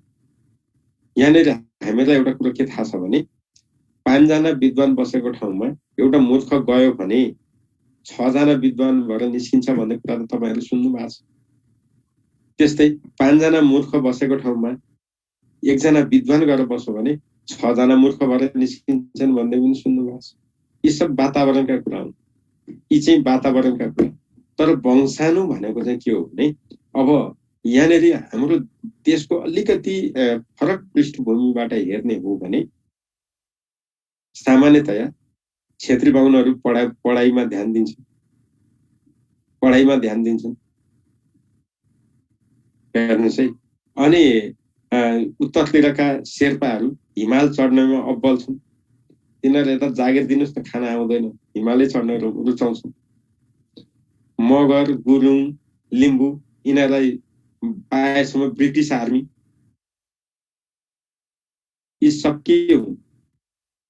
यी सब वातावरण, यी सब वातावरणकै प्रभाव, वंशाणु होइन। वंशाणु हो चाहिँ के त त्यसो भन्नु मतलब बाबुआमा होचा छन् भने छोराछोरी पनि होचा हुने सम्भावना प्रबल हुन्छ। 100% ग्यारेन्टी होइन, तर प्रोबेबिलिटी हाई हुन्छ। सामान्यतया बाबुआमा पढाइ लेखाइमा अब्बल छन् भने छोराछोरी पनि पढाइ लेखाइमा त्यो जिन आएको हुन्छ। त्यो अनुसारको मेहनत गर्यो भने त्यो क्षमता रहन्छ। त्यो त हामीले वरिपरि गाउँ ठाउँमा देखिराखेका छौँ। त्यसमा त हामीलाई काहीँ केही भन्नुपर्ने नै छैन। त्यो चाहिँ वंशाणु। अब यहाँनिर थोरै वंशाणुको कुरा गरौँ। आमा बाबुबाट छोराछोरीमा जन्मजात रूपमा सरेर आउने गुण हो, त्यो गुण नै वंशाणु हो। बाबु र आमामा भएको गुण छोराछोरीमा सरेर आउनु, जन्मिँदै आउनु। अब यहाँनिर त्यसलाई जिन भनिन्छ। यसलाई गुणसूत्रमा राखेको छ। मानव कोशिकाको गुणसूत्र भन्छ। 23 वटा क्रोमोजोम हुन्छ, थाहा छैन। 23 वटा बीजकोष भन्छौँ क्रोमोजोमलाई। अरे यसमा भित्र चाहिँ प्रोटिन र डीएनए को सम्मिश्रण हुन्छ। अनि पुरुषमा 22 वटा मिल्दा र एउटा फरक हुन्छ। हेर्नुस् त, एउटा के अरे यक्स, अर्को वाई, यक्स र वाई पुरुषमा, महिलामा यक्स र यक्स। अब यो दुईटाले के अरे वाई जता जान्छ त्यो वाई गयो भने छोरा हुने हो, यक्स गयो भने छोरी हुने। लिङ्ग निर्धारक त त्यही हो नि जिन। अनि यहाँनिर के हो भनेदेखि महिलामा सबै मिल्दा गुण हुन्छ, अर्थात् दुवै यक्स र यक्स हुन्छ। यो त हामीलाई थाहा छ। बाँकी 22 वटाले रूप, रङ, आकार, प्रकार निर्धारण गर्दछ। तर जरुरी छैन बाबुआमा गोरो हुँदैमा छोराछोरी पनि गोरा हुन्छ। बाबुआमा गोरा भए पनि छोराछोरी काला हुन सक्छन्। त्यो किन त भन्दा त्यही पुस्ताको मात्रै गुण आएको होइन, त्यो भन्दा अघिल्लो पुस्तामा कोही काला थियो होला नि त। हजुरबाबु हजुरआमा कोही थियो होला, कुप्रे हजुरबा कुप्रे हजुरआमा थियो होला। त्यो गुण सरेर आउँछ कि त्यस्तो गुण चाहिँ रहन्छ। हो त्यसलाई यहाँ वंशाणुको कुरा गर्छ। तपाईलाई यहाँबाट कहिलेकाहीँ जाँचो सोध्छ कति जोडा चाहिँ मान्छेमा कति जोडा क्रोमोजोम हुन्छ। यो त 23 वटा, 23 वटा भनेको 46 वटा हुन्छ। यति त हामीले जान्दछौँ। अब यो ग्रेगर मेन्डल भन्ने मान्छेले यो वंशाणुको सिद्धान्त प्रतिपादन गरेका हुन्। केराउमा परीक्षण गरेका थिए। केराउको उनले गरेका छन् र उनले यो जम्मा 4 वटा नियमको प्रतिपादन गरेका छन्। एउटा आनुवांशिक नियम, प्रधानताको नियम, विभाजनको नियम, आकस्मिक परिवर्तनको नियम। यी 4 वटा नियमले गर्दाखेरि वंशाणु गुणहरू आउँछ भन्ने कुरा यहाँ देखिन्छ। यसमा त हामीले काहीँ ठग्ने ठाउँै छैन। अस्वीकार गर्ने ठाउँ छैन। अब आनुवंशिक भने के त सन्तान उत्पादनको प्रक्रियामा जुन पुरुष वा महिलाको जति बढी प्रभाव पर्छ सन्तानमा पनि त्यसैको बढी प्रभाव पर्छ। याद गर्नु भएको छ छोराछोरी तपाईँहरू मध्ये कतिले भर्खर जन्मेको छैन क्या बाबुआमा जस्तै रहेछ भनिदिन्छन्। किन भनिरहनु पर्यो त स्वयंसिद्ध त्यही जिन त सरेको हो नि। बाबुआमाकै जिनबाट त आएको छ त बाबुआमा जस्तो नभए को जस्तो हुन्छ त अरू जस्तो त हुने कुरै भएन। त्यही भएर त्यो भनिदिँदा मिलेकै हो क्या त्यसमा केही कुरो होइन। तर के भने जुन सन्तान जन्मिन्छ त्यो सन्तानमा यदि बाउको गुण हाबी छ भने बाउकै गुण, यदि आमाको छ भने आमाको जिन चाहिँ बढी हाबी छ भने आमाको गुण बढी सर्दछ। त्यसलाई आनुवंशिक नियम हो। अर्को प्रधानताको नियम, यो भनेको प्रत्यक्ष गुण हाबी हुन्। प्रत्यक्ष गुण भनेको बाउ अथवा आमाकै जुन प्रत्यक्ष गुण छ त्यो चाहिँ हाबी बढी हुन्छ, त्यो देखिने। अर्को विभाजनको नियम, यो भनेको लुप्त गुणको बाहुल्यता, नदेखिएको गुण चाहिँ त्यहाँ बढी बाहुल्य भएर आएको हुन्छ जिनबाट। जस्तो मानौँ न बाउ आमा एकदम रिसाहा टाइपका छ भने त्यो प्रधान गुण आयो भने के भयो छोराछोरी पनि रिसाउने। तर त्यस्ता रिसा बाउ आमाको बीचमा पनि बाउ आमा चाहिँ एकदम रिसा छन् तर छोराछोरी नरिसाउने खालका हुन सक्छ। कारण के त लुप्त गुण त्यहाँ आएको हुन सक्छ। त्यही भएर अघि भन्यो नि बाउ आमा गोरा हुँदैमा छोराछोरी गोरै जन्मिन्छन्। गोरा जन्मियो भने के भयो त प्रधान गुण रहेछ, प्रत्यक्ष गुण आएछ। तर काला जन्मियो भने के त लुप्त गुण आएछ, हामीले त्यहाँ भन्छौँ। अब कहिले काहीँ त्यो काला हुनुको पछाडि आकस्मिक परिवर्तनको नियम पनि लागू हुन्छ, त्यो आन्तरिक परिवर्तन पनि हुन सक्छ। त्यहाँ चाहिँ दुईटा कुराहरू रहन सक्छ। त्यही भएर तपाईँहरूले याद गर्नु होला कसैका पनि सन्तान बाउ आमा जस्ता छन् ठ्याक्कै त्यस्तै चाहिँ एकदम बिरलै भेटिन्छ। चेन्ज हुन्छ नै, चेन्ज हुन्छ। आमा बाबुका गुण देखा पर्नुलाई प्रत्यक्ष, नदेखिनुलाई लुप्त गुण भनिन्छ। अघि यहाँ भन्न खोजेको के हो भने बाउ आमा एकदम रिसाप प्रवृत्तिका छन्, छोराछोरी पनि रिसाप नै हुनु प्रत्यक्ष गुणको। तर त्यो बाउ आमामा नदेखिएर हजुरबा हजुरआमासँग लुप्त हुँदै गएको थियो नि, त्यस्ता आएको छ भने त्यस्तालाई लुप्त गुण भनियो। असल गुण सामान्य अर्थमा प्रत्यक्ष गुण पनि भन्न सकिन्छ। अब यहाँनिर केही उदाहरण दिएको छ, यसको बारेमा मैले के भने प्रत्यक्ष बाउ र आमाको दुवैको प्रत्यक्ष गुण सरेको छ भने बाउ आमा गोरो भए छोराछोरी पनि गोरो हुने भए। यदि प्रत्यक्ष र लुप्त गुण दुईटै मिसिएर आएको छ भने त्यस्तो अवस्थामा पनि बाउ आमा गोरो छन् भने छोराछोरी गोरै हुने भए। तर यदि लुप्त गुण बाउ आमाको गुण चाहिँ देखिएन तर बाउ आमा लुकेको क्या हजुरबा हजुरआमामा भएको गुण चाहिँ आइदियो भने के हुनु भयो त कालो हुने भयो। त्यसमा त हामीले केही भन्नु पर्दैन। त्यही भएर बाबु आमाका सन्तान पनि गोरा बाउ आमाका पनि काला हुन्छन् भन्ने यो कुराहरू यहाँ ल्याएको छ, यसको बारेमा मैले भन्नु परेन। अब वंशाणुले बालबालिकामा पार्न सक्ने सम्भावित प्रभाव के हो त? वंशाणुको भन्दा शारीरिक रूप आकृति जस्तो गोरो कालो अग्लो पुड्को यसले के गर्छन्, यो चाहिँ पियर्सन र थोन्डाइको भनाइ। बुद्धिमा पनि प्रभाव पर्दो रहेछ, तीक्ष्ण मन्द, यो जोगाड भन्नेले भनेका हुन्। व्यावसायिक गुणमा प्रभाव पर्दो रहेछ, क्याटलले भने। अनि सामाजिक स्तरमा प्रभाव पर्दो रहेछ, हिन्सिपले भने। व्यक्तित्वमा निडरता शालीनता आदि प्रभाव गाल्टनको कुरा। प्रमुख गुणमा प्रभाव थोन्डाइकले गरेका छ है, वंशाणुले बालबालिकामा प्रभाव पर्छ। यो कुरा त हामीले नै भन्दै मिल्दैन। त्यसपछि अब वातावरणीय तत्त्वको कुरा गर्नु। वातावरणीय त अब छ बारेमा मैले भनिनँ है, अघि नै धेरै चोटि कुरा गर्यो। वातावरणीय भने चाहिँ एउटा आन्तरिक गर्भमा रहँदाको वातावरण, अर्को जन्मिसकेपछिको वातावरण, दुईटा हुन्छ। त्यही भएर आमालाई सुरुमा गर्भवती हुँदैदेखि के भनिन्छ भने मिठो खानु, राम्रो सोच्नु, सकारात्मक सोच्नु। डाक्टरले भन्छ नि के को लागि, त्यो आन्तरिक वातावरण चाहिँ बच्चाको लागि राम्रो दिनको लागि त्यहाँ भनेको हुन्छ। अरू बाह्य भनेको के त पाइयो भने चाहिँ स्कुल, तालिम, तपाईँ हामीले यसरी पढ्ने यी सबै हो।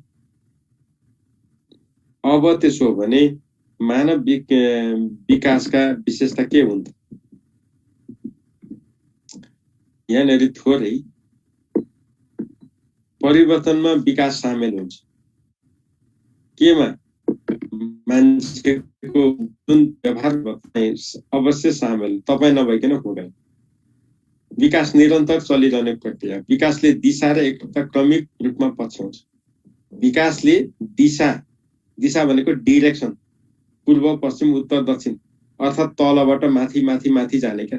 पहिला त हामी जन्मिँदा कति बुद्धि होला, कति शब्द जानेको हुन्छ। कक्षा 1 मा हुँदा 2000 शब्द जाने होला, कक्षा 2 मा जाँदाखेरि अर्को 1000 थपियो होला, कक्षा 3 मा जाँदा थपिँदै अहिले कति भयो? भन्नु मतलब तपाईँ सुरुमा आउँदा जति हुनुहुन्थ्यो त्योबाट बढ्दै बढ्दै बढ्दै त्यो क्रमिक एकैचोटि भएको। पहिला कक्षा 1 पढ्नुभयो 1 वर्ष लाग्यो, त्यसपछि 2 कक्षा पढ्नुभयो, त्यसपछि 3 कक्षा पढ्नुभयो, अहिले पढ्दै हुन्छ। त्यही भएर यसले क्रमिक रूपमा पछ्याउँछ भने यो वैयक्तिक भिन्नता रहन्छ। विकास परिपक्वता र सिकाइमा विकास निर्भर रहन्छ। हेर्नुहोस् है, यहाँ परिपक्वता र सिकाइमा विकास निर्भर रहन्छ। यसले यो कुरा प्रष्ट बनाएको छ। पछि हुने विकास भन्दा, ध्यान दिनुस्, पछि हुने विकास भन्दा प्रारम्भिक विकास बढी जटिल हुन्छ। भोलि हुने भन्दा अहिले हुने विकास चाहिँ बढी जटिल हुन्छ। यो यहाँ दिएका हरेक वाक्य तपाईहरुले याद गर्नुपर्छ। यहाँ हाइलाइट गरेको छ।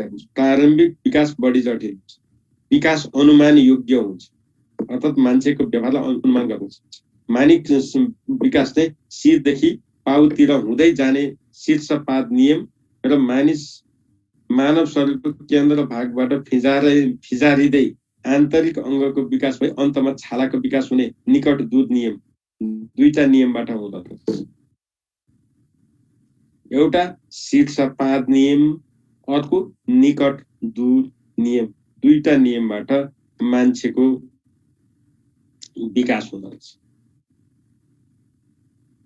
पहिला के हुँदछ? मान्छेको शरीर बन्दछ, अनि खुट्टाहरू पछि त्यहाँ गएको भनौँ मतलब टाउको पहिला बन्द रहेछ, पहिला टाउको बन्द रहेछ, अनि खुट्टासम्म बढ्दै जाँदछ।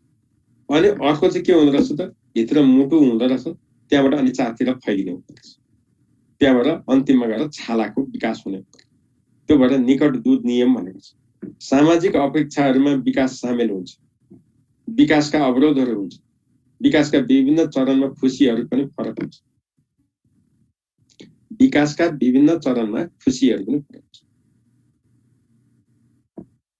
फेरि पत्याउनु न, तपाईलाई 2 वर्षको तपाईँ हुनुहुन्थ्यो, त्यति बेला बाले हाटबाट यति चिनी ल्याएर हातमा राखिदिँदा तपाईँ खुसी हुनुहुन्थ्यो। अहिले त्यही बाले तपाईलाई त्यति चिनी ल्याएर राखिदिन्छ हातमा, तपाईँ खुसी हुनुहुन्न। तपाईलाई यस्ता मोबाइल किनेर ल्याइदियो भने खुसी हुनुहुन्छ, तर त्यो 2 वर्षको बच्चालाई यस्तो मोबाइल दिँदा खुसी हुँदैन, उसलाई त्यो चक्कै चिनी नै चाहिन्छ। त्यही भएर यहाँ भनेको छ विकास विभिन्न चरणकामा खुसीहरू पनि फरक हुन्छ। ल अब यति कुरा गरिसकेपछि हामी मानव विकासका चरणमा जाउँ। मानव विकासका चरणहरू हर्लकले जम्मा यी चरणहरूको कुरा गरेको छ, 10 वटा चरणको कुरा गरेको छ। यहाँनिर गर्भावस्थाको पिरियडलाई 270 देखि 280 अनि शैशव अवस्थालाई जन्मदेखि 2 हप्ताको उत्तर शैशव अवस्था यसरी व्याख्या गरिएको छ। हेर्नुहोस् है, जीन पियाजेले पनि sensory motor stage pre operational गरेर जम्मा 4 वटा चरणमा गरेको छ। त्यसो भने मानव विकासका चरणलाई यसरी हेर्न सकिन्छ। अब यहाँनिर कुरा रहन्छ, सर अस्ति नै जाँचमा यस्तो अहिले यहाँ यस्तो भन्नुभयो भन्नुहुन्छ, मलाई थाहा छ। एउटा कुरो के हो भने WHO का अनुसार, WHO वर्ल्ड हेल्थ अर्गनाइजेसनले यहाँनिर दिएकोमा यो नवजात अवस्था भनेर जुन जन्मदेखि 2 हप्तासम्मको भनिएको छ, यसलाई उनले 28 दिनको मानेको छ। WHO ले 28 दिनको अवस्था मानेको छ। तपाईहरु गुगल सर्च गरेर हेर्नुस्, भेटिहाल्नुहुन्छ के फरक पर्छ। त्यसलाई नवजात अवस्था भन्छ। त्यो चाहिँ एकदमै क्रिटिकल हुन्छ। त्यो बेलासम्म चाहिँ बच्चालाई जोगाउन निकै नै सकस गर्नुपर्छ। धेरै जसो बच्चाहरू त्यही अवस्थामा परमधाम जान्छ। त्यही भएर त्यो अवस्था एकदम क्रिटिकल हो भनेर WHO ले भनेको छ। तर हामीले यहाँनिर चाहिँ पढ्दाखेरि जन्मदेखि 2 हप्तासम्मको अवधि भनेर तपाईँलाई त्यहाँ WHO को चाहिँ 28 दिन। त्यही भएर यो कुरामा नझुकिनु होला। अब यहाँनिर हामीले मानव विकासको कुरो गर्नु पर्दाखेरि पहिला प्रिन्याटल पिरियड भनिन्छ। यो गर्भावस्था हो, 270 देखि 280 दिन हुन्छ। यसमा जम्मा 3टा अवस्था हुन्छ। 3टा अवस्था भनेको एउटा जर्मिनियल पिरियड हो, इम्प्लोइड हो र फेटस। यी 3टा यो भनेको चाहिँ जर्मिनल भनेको के हो भने गर्भधारणदेखि 2 हप्ता, गर्भ जुन पर्सिभ गरिन्छ त्योदेखि 2 हप्ता। यो जाइगोट पाठेघरतिरै रहने भएकोले यसलाई फ्लोटिङ स्टेज पनि भनिन्छ। फ्लोटिङ भनेको तलमाथि भइरहेको तैरिने अवस्था क्या। जस्तो पोखरी अथवा तालमा केही चिज तैरेर तलमाथि त्यो पानीको चालसँगै तलमाथि हुन्छ नि, यो अवस्थामा यो जर्मिनियल पिरियडमा जाइगोट पनि पाठेघरमा त्यसै गरी तलमाथि भइराख्छ, तैरिराख्छ। यहाँ त्यो भने त्यही भएर यसलाई फ्लोटिङ स्टेज पनि भनेको। जाइगोटलाई मानव जीवनको पहिलो अस्तित्व पनि भनिन्छ। मानव जीवनको पहिलो अस्तित्व जाइगोटलाई भनिन्छ, जाइगोट बन्नु होला। यो त तपाईहरुले कक्षा 9-10 को विज्ञान सामाजिक के पढ्दा पढ्नु भएको होला, त्यहाँ पनि छ, यो नयाँ कुरो होइन। त्यसपछि इम्ब्रियो भनेको भ्रूणावस्था 2 हप्तादेखि 2 चन्द्रमास भन्छ। यो लुनार मन्थको कुरा गरेको। 2 चन्द्रमाससम्मको अवधि भनेको छ। शरीरको आन्तरिक र बाह्य स्वरूपको निर्धारण यही बेलामा हुन्छ। शिशुको औसत तौल 35 ग्राम हुन्छ। उचाइ 38 मिलिमिटर हुन्छ। सर्वप्रथम टाउको विकास देखा पर्दछ। अघि भन्यौं नि 2टा नियम, एउटा शीर्ष, पहिला शिरबाट खुट्टातिर जाने, यही भने सबभन्दा पहिला मान्छेको के विकास हुँदो रहेछ, टाउको। यसलाई मानव विकासको नाजुक अवस्था पनि भनिन्छ है।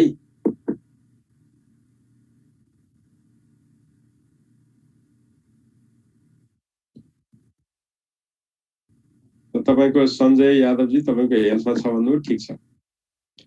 अर्को साथीले भन्नुभयो सर कुन हुन्छ, तपाईलाई सामान्यतया नवजात अवस्था भनेको WHO का अनुसार भनेर भन्दैन। WHO त त्यसै वर्ल्ड वाइड हो नि, WHO को अनुसार किन रेफरेन्स दिनु पर्यो?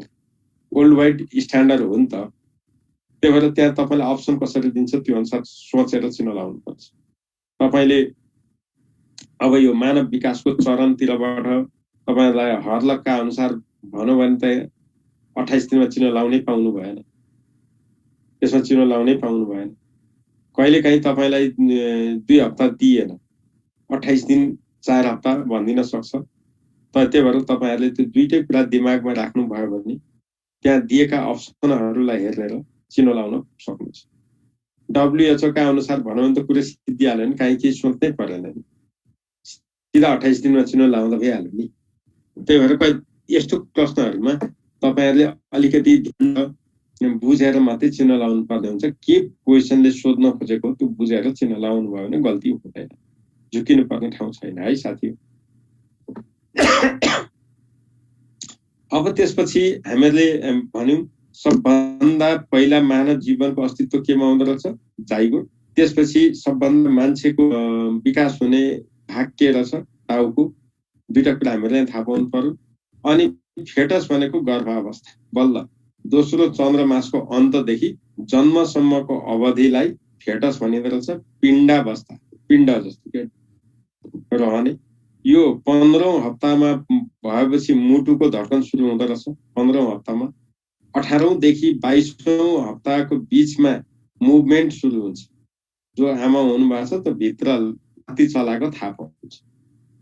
अब यहाँनिर आइसकेपछि हेर्नुहोस् है, अघि हामीहरूले के भन्यौं भनेदेखि सबभन्दा पहिला टाउको देखा पर्छ भनेको शिरबाट पाउतिर जाने नियम, शीर्षपाद नियम। दोस्रो फेटसमा आएपछि के भयो त, पहिला मुटु भयो, अनि त्यसपछि मात्रै अरू अङ्गहरू हुँदो रहेछ, मुटुको धड्कन सुरु भयो। त्यो त्यसलाई चाहिँ के भन्यो त, निकट दूरको नियम भयो। त्यो नियम त्यही भएर बिचबाट अरूतिर फैलिने 22औं हप्ताको बिचमा चाहिँ चाल सुरु हुँदो रहेछ। अनि तेस्रो महिनाको अवधिमा लिङ्ग पहिचान गर्न सकिँदो रहेछ, छोरा कि छोरी। त्यही भएर डाक्टरहरूले त्यहाँ जाँदाखेरि भिडियो एक्सरे गरेर तपाईँको छोरा छोरी भनिदिन्छन्। अहिले त कमाउने मेलो पनि भएको छ, धेरै कुराहरू छन् त्यहाँ। कतिपय देशमा त्यो हेर्न नपाइने कानुनी बन्देज छ, नेपालमा पनि बन्देज छ, भन्न पाइँदैन, तर भनिदिन्छन् पैसाको लागि। तपाईँहरूलाई सोध्छन्, तपाईँहरू पनि मान्छे त बाठै हुनुहुन्छ। कतिवटा सन्तान छन्, 3टा भयो, हजुर छोरी छोरी भयो, एउटा छोरो चाहिएको छ भनि नै हाल्नुहुन्छ, जतिसुकै आधुनिक भयो के गर्छ। अनि डाक्टरले भनिदिइहाल्छ, सबैले होइन, केहीमा मात्रै केहीले त एउटैमा पनि चित्त बुझाउनुहुन्छ। ल अब यहाँनिर अलिकति हेर्नु, 2 हप्तासम्मको अवधि के रहेछ, जाइगोट। 18 हप्तासम्म मुठी कस्ने हुँदो रहेछ बच्चाले, 8 हप्तासम्म भ्रूण हुँदो रहेछ, 9 महिनामा उचाइ 20 इन्च र तौल 7 पाउन्ड हुँदो रहेछ। यो भयो गर्भावस्था। अब त्यसपछि हामीहरूले नवजात अवस्थाको कुरा गर्यौं, जन्मदेखि 2 हप्ताको पिरियड भन्यौं। यसलाई हामीहरूले एकछिन अगाडि के भन्यौं भने, यो के अरे WHO को अनुसार चाहिँ 28 दिन अवधि, जन्मेको 28 दिनसम्मलाई नवजात अवस्था भनेर मानेको छ। तपाईँहरूले गुगल हेर्नु भए पनि हुन्छ, देखिन्छ, यसमा मैले भन्नुपर्ने केही पनि छैन। र यहाँनिर नवजात अवस्था भन्नाले तलका कुन अवस्थालाई बुझाउँछ भन्ने आयो। त्यति बेला तपाईँहरूले सोचेर सम्झेर चिन्ह लाउनु पर्ने हुन्छ। त्यहाँ WHO का अनुसार भनिदियो भनेदेखि त कुरै छैन। हर्लकका अनुसार भनौँ भने नि हामीलाई समस्या छैन। हर्लकका अनुसार भन्यो भने 2 हप्ता खट्ट लगाइदियो भइगयो। WHO का अनुसार भन्दाखेरि 28 दिन भन्दा भइहाल्यो। तर हामीले त्यो दुईटै नभनेको अवस्थामा कहिलेकाहीँ कन्फ्युजन हुने गरी पनि पर्न सक्छ। त्यस्तो कन्फ्युजन गरेर त किन सोध्यो, तैपनि हामीले अलिकति विचार चाहिँ गर्नुपर्छ है। ल अब 100% नयाँ वातावरणमा समायोजन हुने अवस्था हो। आत्मनिर्भरतातर्फको प्रस्थान बिन्दु हो यो। अनि मानव विकासको विभिन्न अवस्थामध्ये सबैभन्दा छोटो अवधि हो। यहाँ क्वेसन छन् नि, मैले यहाँ प्रश्न भनिरहनु पर्दैन। पूर्ण रूपमा असहाय अवस्था पनि हो। यस अवधिमा तौल बढ्दैन, यस अवधिमा तौल बढ्दैन। मृत्यु दर तुलनात्मक रूपमा उच्च भएकाले सङ्कटपूर्ण अवस्था पनि हो। त्यो त WHO ले नै भनेको छ, यसमा त हुन्छ नै। यसले 2 हप्तासम्म भन, उसले 28 दिनसम्म भन, त्यति हो फरक। अब कार्य के हो त, श्वास प्रश्वास क्रिया गर्नु, चुस्नु, निल्नु, दिसा पिसाब गर्नु, आँखा उघार्नु, रुनु, यी त सामान्य यति काम यसले गर्छ। त्यसपछि शैशव अवस्था भनेर एकैचोटि बेबी हुडमा गइदियो हो। यहीँनिर हो क्या बिग्रेको कुरा। यहाँनिर एकैचोटि 2 हप्तादेखि 2 वर्षको अवधिलाई झ्याप्प ल्याएर राख्यो। WHO ले त्यसो गर्दैन, उसले छुट्याएर 28 दिनदेखि उता लगेर राख्यो। त्यही हो बिग्रेको कुरा। अब म जस्ता मान्छेले हेर्ने हो भने चाहिँ 2 हप्ता र 28 के 40 दिनका पनि म त उस्तै देख्छु, छुट्याउन सक्दिनँ। त्यो क्षमता ममा छैन, तर हेर्दाखेरि त्यस्तो देखिन्छ। अब यस अवस्थामा आउँदाखेरि चाहिँ घट्दो परनिर्भरता 6 देखि 9 महिनासम्मको बालबालिकाको वृद्धि र विकास चाहिँ तीव्र हुन्छ।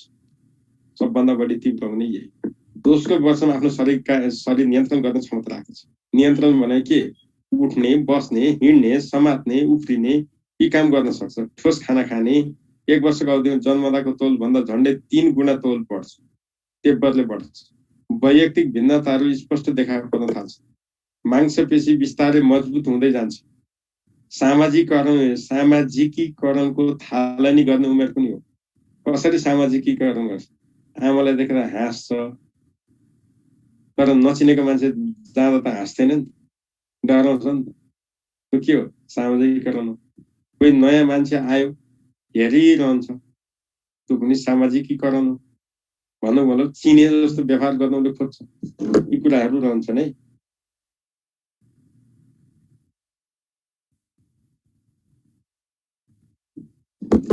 ल अब त्यसपछि यौन भेद अनुसारका बानी व्यवहार देखाउन थाल्छन्, रचनात्मक कार्यको थालनी गर्छन्। सङ्कटमय उमेर, हजार्डस एज पनि भनिन्छ यसलाई, ठोस खाना खाने पनि गर्न सकिन्छ। अनि संवेगात्मक व्यवहारहरू देखाउन थाल्छन्, जस्तै आमा देख्दा मुस्कुराउनु, अपरसँग जान नमान्नु, यी सबै कुराहरू रहन्छ। त्यसैले यसलाई शैशवावस्था भनियो। यसलाई चाहिँ वास्तविक आधारशिलाको उमेर पनि भनिन्छ। पारिवारिक वातावरणमा शिक्षारम्भको अवस्था पनि हो। शिक्षारम्भको अवस्था भन्छ। पारिवारिक वातावरण, स्कुलमा पठाउनु भनेको होइन क्या, घरमा चाहिँ बाबा आमा काका काकी माइजू भन्न सिकाइन्छ नि, त्यो पनि शिक्षा हो। त्यसपछि अर्को छ 2 देखि 6 वर्षको अर्ली चाइल्डहुड। अब यो त हामीले भन्नै परेन, यसमा चारै किसिमका विकास हुन्छ। शारीरिक वृद्धि मात्रै होइन, मानसिक, सामाजिक, संवेगात्मक, यी चारै किसिमको विकास सँगै हुन्छ। शब्द भण्डारमा विकास हुन थाल्छ। विद्यालय आरम्भ गर्ने उमेर पनि हो। मनोविज्ञानवेत्ताले यो विद्यालयको उमेर हो, विद्यालय पठाऊ भनिदिन्छ। यिनीहरूलाई जिद्दीपना, विरोधी, रिसा, ईर्ष्यालु जस्ता नकारात्मक व्यवहार देखाउँछन् यिनीहरू। यो बेलाका केटाकेटी स्वाभाविकै देखिन्छ। अनि खेलाउनसँग खेल्न बढी रुचाउने, दगुर्ने, उफ्रिने, आफ्नो खाना आफै खान खोज्ने, ठिक बेठिक छुट्याउने, कुराकानी गर्न सक्ने यस्ता क्षमताको विकास गर्छन्। भाषिक विकासको सुरुवात हुन्छ। कुराकानी बुझ्ने, तर्कपूर्ण कुराको बुझ्ने, यी खालु पनि हुन्छन्। इगोसेन्ट्रिक पख भन्ने खालको के मलाई दिनुहोस् पख भन्ने खालको पनि हुन्छ। यस्ता खालका व्यवहारहरू देखाउँछन्। त्यसो भने आमा बाबुको दृष्टिमा प्रारम्भिक विद्यालय शिक्षाका बालबालिका यहाँ समस्याको उमेर, खेलाउनाको उमेर भन्न थाल्छन् बाबुआमाले। त्यसपछि शिक्षाविदले पूर्व विद्यालय उमेर हो, ईसीडीमा भर्ना गर्न पठाइदेऊ भन्छ। मनोविज्ञान वेत्ताहरूले के भन्छन् त, यो पूर्व बाल समूह हो, यङ एज, अन्वेषणात्मक खोज गर्ने उमेर हो, अनुकरण गर्ने उमेर हो, रचनात्मक उमेर हो, जिज्ञासु र प्रश्नपूर्ण उमेर हो भनिदिन्छ। हो, तपाईँलाई जाँचमा सोध्ने चाहिँ यही कुरा यहाँ नै दिएको छ। यति कुरा चाहिँ तपाईँले नबिर्सनु होला। यो घोक्ने काम तपाईँको, मैले पुराण सुनाएँ, घोक्ने काम तपाईँको है पासाङजी, घोक्नुहोस् है, राम्रोसँग घोक्नुहोस्। ओम प्रकाश चौधरीजी, त्यो मन्डी मात्रै उडाएर हुँदैन नि त, कुरा बुझ्दै हुनुहुन्छ कि हुनुहुन्न तपाईँले? ओम प्रकाश चौधरीजी, मन्डी मात्रै उडाएर हुँदैन यार। जाडो त तपाईँलाई भन्दा म काठमाडौँ बस्नलाई जाडो छ नि, तर यो ख्याल गर्नु पर्ने है साथी, यो चाहिँ याद गर्नु।